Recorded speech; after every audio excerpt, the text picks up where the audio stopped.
following video contains a heavy amount of the world's most powerful energy source, nerd rage. If nerd rage-induced rants upset you, you may want to consider skipping this video. Although, the rest of the videos in the series will not have much nerd rage in them at all. Thank you. Last week sometime, I found a video on YouTube.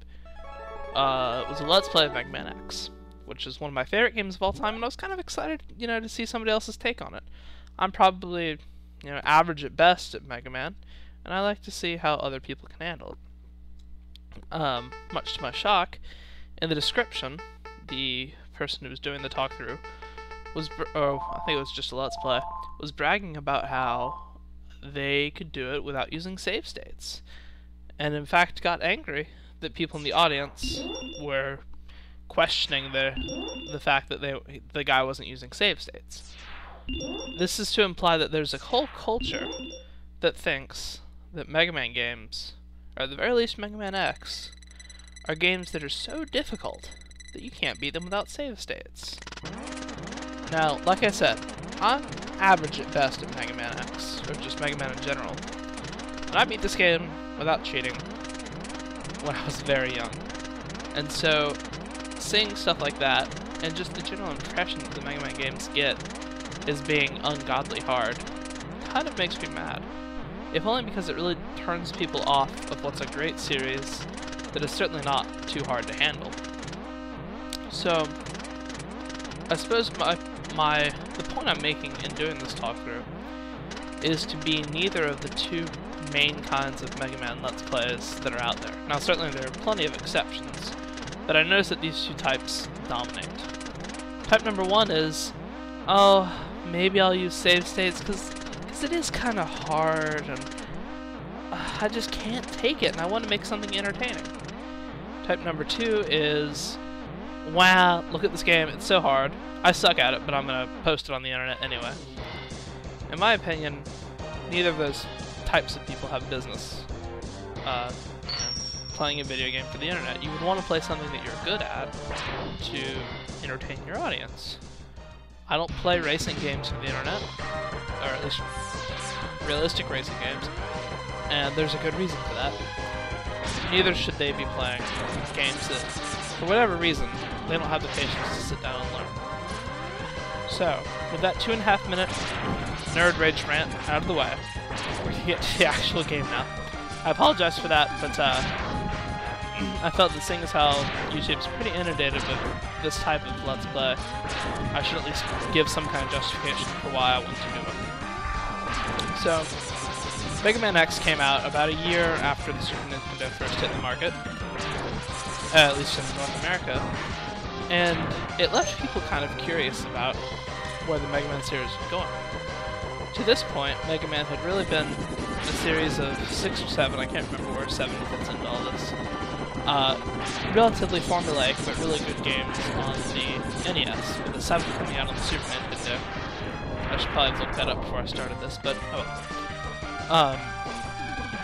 And so people weren't really sure what to make of it. What we know is that it takes place, not at least, but about 100 years after the events of the original Mega Man.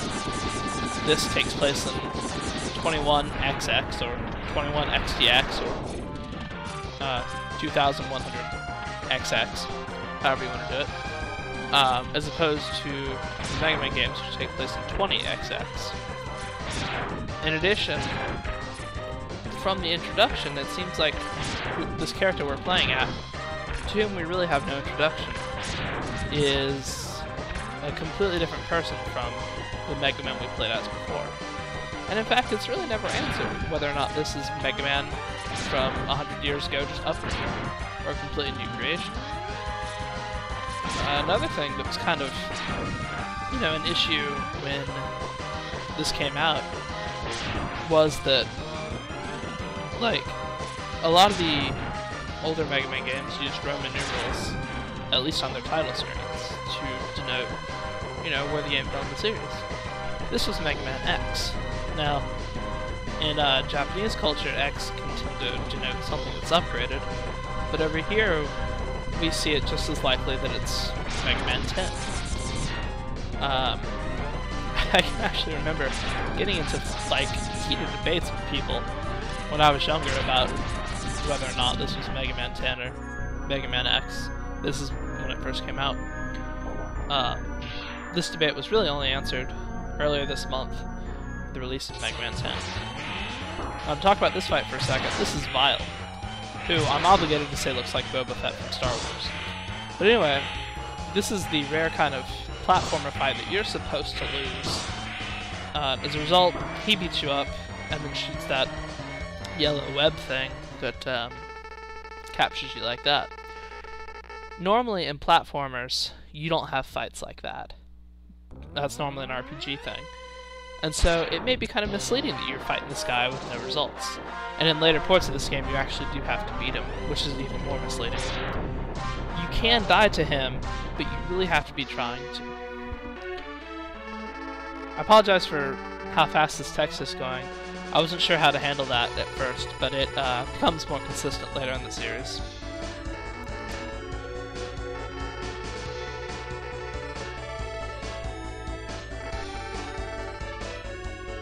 Yeah, right. That's kind of what Zero was thinking. This is Zero, by the way. I don't think they showed his name. He's a pretty cool guy. Blows up mechas and doesn't afraid of anything. Anyway, that's the intro stage to Mega Man X. Tomorrow we'll be handling Chill Penguin. So, chill out and get ready for that.